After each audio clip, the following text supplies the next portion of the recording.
Okay, so here is part 2. I'm going to use Peacock Feathers in Distress Oxide.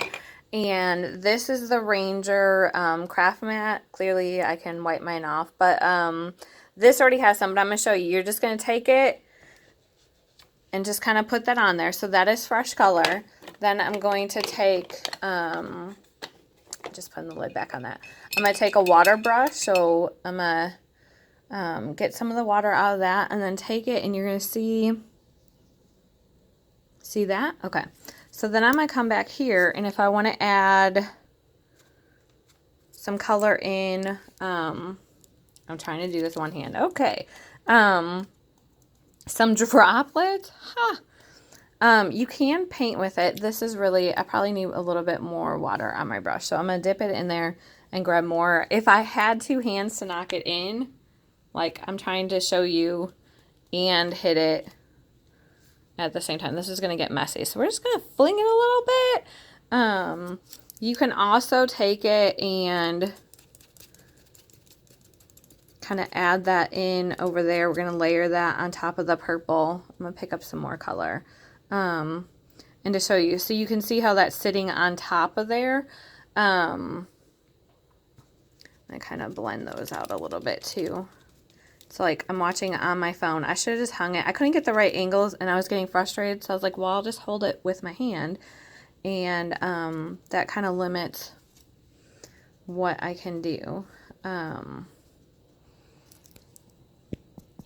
kind of try knocking it a little bit. I want to get some of this green. This green is so pretty, but I noticed that when water is added to it, it does kind of go a little bit more yellow. It kind of looks more like a lemon. So let's see if we can get some more of that color. I'm going to grab a different brush. I'm going to grab my fan brush and just same thing. So I just put that on there. I'm picking this up and then that's going to be easier for me to splatter with.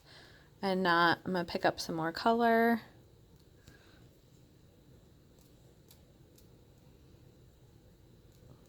And just splatter. I really like how that the blue and the green are mixing together. That's fun. I'm going to get a little bit more water on my brush. And you can see, I mean, this mat, you can do paint on this mat, watercolor, the Distress Oxides. You can mix. I have the bigger one. This is the smaller one. It just fits better on my desk, so that's why I go with that one. So, and then same thing. You can grab the dryer and you can just dry it. So this is what I was talking about. If you watch part 1 of my video, hold on, I'm going to add, you see how this is kind of, it's a tiny bit starting to get muddy up there. So I'm going to add it a little bit of dry. Sorry, I moved it. Okay. So then I'm going to grab my rag and, okay, look at that color. See how it just removed it? It pretty much picked it up where those yellow dots were. It just kind of removed that. And so that's a fun way just to go in because sometimes you got too much water or the color runs and then you weren't going for the muddy brown color.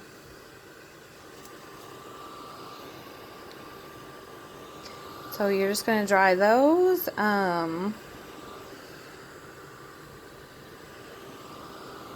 And now I've done a whole page. Instead of using the daubers like I did in part 1 of the video,